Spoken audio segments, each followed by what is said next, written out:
कहते हैं कि भगवान श्री राम सीता जी को लेकर घर लौटे थे और फिर चलो पहले तो देसी घी के दीप जलाए जाते थे, हवन हो जाता था, वो भी बढ़िया बात थी। लेकिन एक दिन हवन कर देने से बात नहीं बनती। अपना रोज लगावे घी की दीप है, रोज हवन करे वो। और जब सीता जी को घर से निकाला फिर भी मनाओ तुम, उसने फिर भी दिवाली मना रहे हो। सीता तो घर से निकाल दी गई थी जिसके आने की खुशी में, और वो दीप जलाए गए थे और फिर वह निकाल दी करते। वो तो दुखी हुई, वहाँ जंगल में टाइम पास करा बेचारी ने सह परिवार। और श्री राम घर पे, परिवार उसका जंगल में, चाहे राजा के कुछ भी बना रहो, एक छोटे से नगर का राजा, अयोध्या का राजा था, चाहे राष्ट्रपति बने जाए पूरी पृथ्वी का, जिसका परिवार कहीं रहा कहीं वो जीव सुखी हो सकता है। और फिर भी दिवाली मनावें और दीप जलावें। तो इस तरह की जो क्रियाएं हैं ये परंपरा है, सूझबूझ का कार्य नहीं है। फिर बम छोड़ते हैं त्योहार के दिन, तरह कितना प्रदूषण फैलाते हैं, आग लग जाती है। तो यह परंपरा बनाई तो बच्चे आकर्षित हुए, इसको समाप्त करेंगे धीरे धीरे। और क्या की खुशी, एक भगत कह रहा था, बोला जी नाम लेने के बाद ज्ञान हुआ हमें, और पहली बार त्योहार मनाया हमने अपना। हमने 10 वर्ष हो गए ना दिवाली मना ली, ना तीज त्योहार मनाए और ना होली मनाई। कारण क्या रहा कि हमारा परिवार है, 5-6 भाई हैं मेरे दादा रे, उसमें किसी का कोई मृत्यु हो जाती है, कभी हमारे घर में हो जाती है। पिछली बार मेरी बहन विधवा होगी, सारा 1 साल तो फिर मनाना ही नहीं कुछ भी। 1 वर्ष पूरा नहीं हुआ इतना दूसरी घटना घट लेती है। और 10 वर्ष हो गया हमने कोई त्योहार मना के नहीं देखा। फिर कहाँ गई वो दीपावली। और परमात्मा कहते हैं इसे गंदे लोक में, जैसे नानक साहब जी से कहा था कि आप यहाँ खुशी नजर नहीं आते, मायूस बने रहते हो। तब नानक साहब जी ने कहा था, ना जाने काल की कर डारे, किसी भी ढल जा पासावे, अर्जी नाते सरते मौत खुड़क दी उन्होंने के डांसावे। एक समय एक लड़के का ब्याह था, पहले दिन डीजे बजा रहे, घर में भी नाचे कूदे, बहन भी उसकी घुड़चड़ी पे उसका जो निकाली हुआ फेरी, वो भी चित्र समाचार पत्र में। अगले दिन विवाह के लिए जा रही थी बारात, वो दुल्हे वाली कार टकरा गई एक टैंकर से, ट्रक से या टैंकर से। 6-7 सदस्य थे, घर के भी थे उसमें 2-3 और वो दुल्हा भी, सारे मर गए। अब फिर टक्कर मार मार कर रो रहे हैं, बाल पाड़ रही वो बहनें, पहले दिन जो डांस कर रही थी, नाचन कूदे फंड कर रही थी। तो परमात्मा कहते, ना जाने काल की कर डारे, किस भी ढल जा पासा वे, अर्जुन आते सरते मौत खुड़क दी। फिर क्या किया, हंसी यहाँ पर क्या डांस करें, टाइम पास करो, विवाह करो, बच्चों का संयोग जोड़ दो सिंपल वे से। ब्याह तो 2 बालका का होना है, बाकी तो फंड है, हो कितने इकट्ठे कर लो चाहे ना कर लो। तो इस प्रकार हमने इस प्रत्येक परंपरा को रिड्यूस करना है।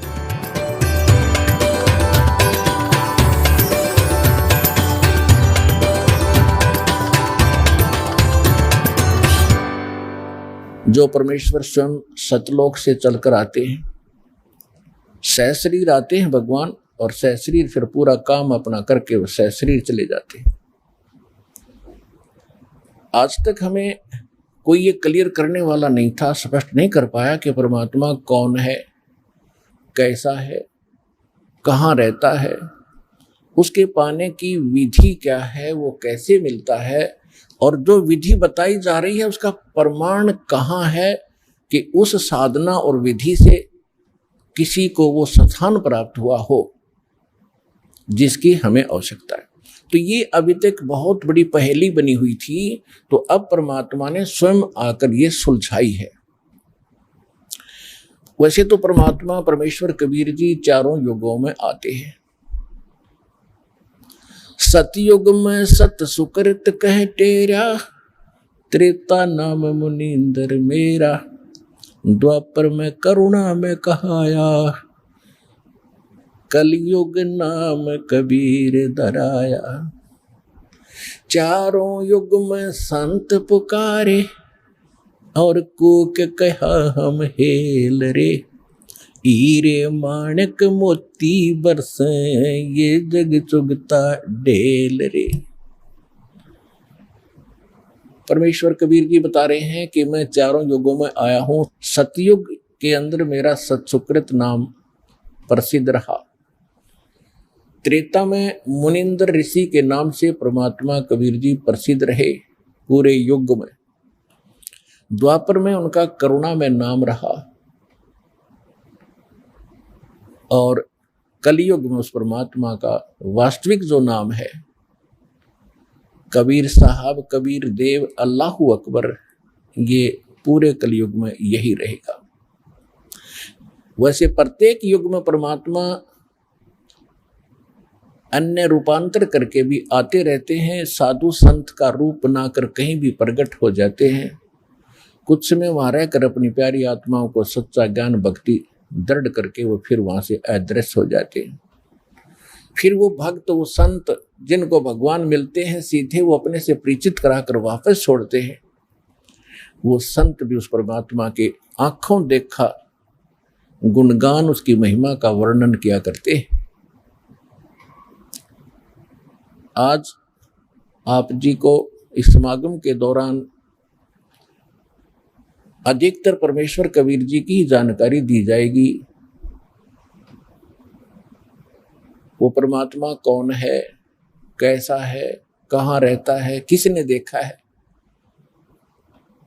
और एक आम कहावत है अपने हिंदुस्तान के अंदर, कोई व्यक्ति कुछ बात कह रहा होता है तो उसको कहते हैं आप कौन से भगवान से मिलकर आए हो जो ऐसी बड़ी बड़ी बातें कर रहे हो। आप जी को उन महापुरुषों के प्रमाण दिए जाएंगे जो भगवान से मिलकर आए हैं। इसको हम मानते हैं कि जो भगवान से मिलकर आया है वो सच्ची कहता है। तो जो परमात्मा से मिलकर आए हैं उन महापुरुषों के भी साथ में एविडेंस, उनकी विटनेस आपके सामने दी जाएगी कि इन इन महापुरुषों ने परमात्मा को देखा और वो भगवान से मिलकर आए और परमात्मा ने जो उनको मोक्ष मार्ग बताया उन्होंने कौन सी साधना की जिससे उनका मोक्ष हुआ। तो उसी साधना से, उसी भक्ति से आप और हम सभी का मोक्ष संभव है, इति सिद्धम। तो इस सत्संग के दौरान आप जी को ये सभी प्रमाण प्रस्तुत किए जाएंगे। सौभाग्य आपका, आप जी को ये सत्यनारायण कथा सुनने को सुलभ हुई। आज तक हमने ये पता नहीं था सत्यनारायण है कौन। सत्यनारायण, सत्य माने जिसका नाश कभी ना हो, अविनाशी। नारायण मीन जो जल के ऊपर, नार माने जल, आयन माने आने वाला, यानी जो जल पर आकर विराजमान होने वाला। वो कौन? वो परमात्मा है। इसलिए नारायण, नारायण यानी परमात्मा।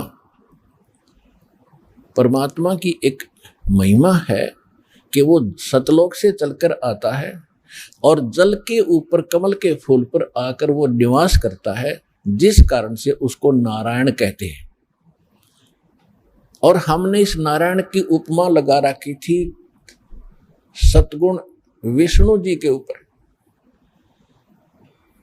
सतगुण विष्णु जी जो है इसको हम सत्यनारायण मानते थे। ये हमारे नकली गुरु अज्ञानी हमें मिसगाइड किए हुए थे। एक पीतल को हमें सोना बता रहे थे।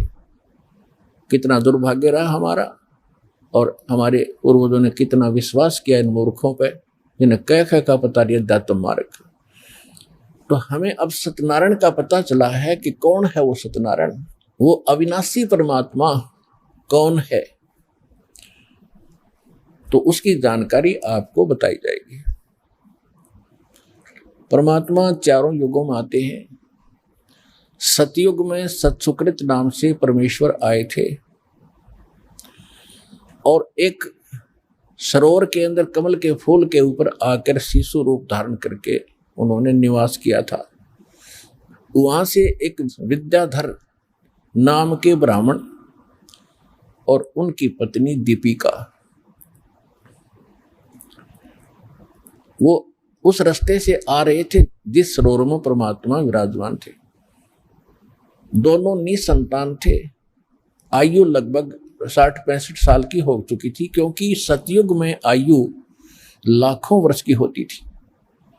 तो तब तक उनको कोई संतान प्राप्ति नहीं थी। वो सरोवर के शुद्ध जल को पीने के लिए उसके अंदर निकट पहुंचे तो बच्चे को पाया, घर ले आए। उन्होंने उसको पाला पोसा और 5 वर्ष के आयु से ही परमात्मा अपने जिस उद्देश्य को लेकर आते हैं उस ज्ञान का प्रचार प्रारंभ कर देते हैं। सतयुग में परमेश्वर ने 5 वर्ष की आयु में एक मनु नाम के एक ऋषि थे, मनु, स्वयंभू मनु बोलते हैं उनको, और उनके विषय में कहा जाता था कि बड़े विद्वान पुरुष थे, वेदों के बड़े ज्ञाता थे। परमात्मा की उनके साथ चर्चा हुई तो परमेश्वर ने कहा क्या कि मनु जी, परमात्मा कौन है, कैसा है? उनकी तो यही कहते हैं आगे पाछे नीम तले, इनकी वही बुद्धि सेट होती थी कि श्री विष्णु जी जो हैं ये सुप्रीम पावर हैं और यही परमात्मा है, अजरो अमर हैं, यही 3 रूप धारण करके ब्रह्मा रूप बनाकर सृष्टि उत्पत्ति करते हैं, विष्णु रूप बना करके ये सतिथि बनाते हैं, पालन पोषण करते हैं, शिव रूप धारण करके सबका विनाश करते हैं। और ये भी कहा करते थे कि अविनाशी हैं, अजरो अमर हैं। फिर उनसे पूछा जाता था कि परमात्मा मूलभूत रूप में कैसे हैं? तो कहा करते वो तो निराकार हैं, वो दिखाई थोड़ी देते हैं। समाधि लगाते हैं तो केवल परमात्मा का प्रकाश दिखाई देता है। और समाधि दशा में हमने देखा है श्री विष्णु जी ही हमें दर्शन देते हैं। ये काल कैसे छल करता है कि जैसे श्री ब्रह्मा जी, श्री विष्णु जी, श्री शिव जी ये तो सगुण देवता हैं, इनके सामने रहते हैं, ऋषियों के सामने खूब प्रकट होते हैं, इनको सब मालूम है क्योंकि इनकी दिव्य दृष्टि काम करती होती थी। सतयुग त्रेता कुछ द्वापर तक भी दिव्य दृष्टि ऐसा होता जैसे हम अपने घर बैठे चैनल में टीवी के अंदर, और यदि कहीं पर भी कोई कार्यक्रम हो रहा हो, किसी जैसे पार्लियामेंट के अंदर कोई सेशन चलता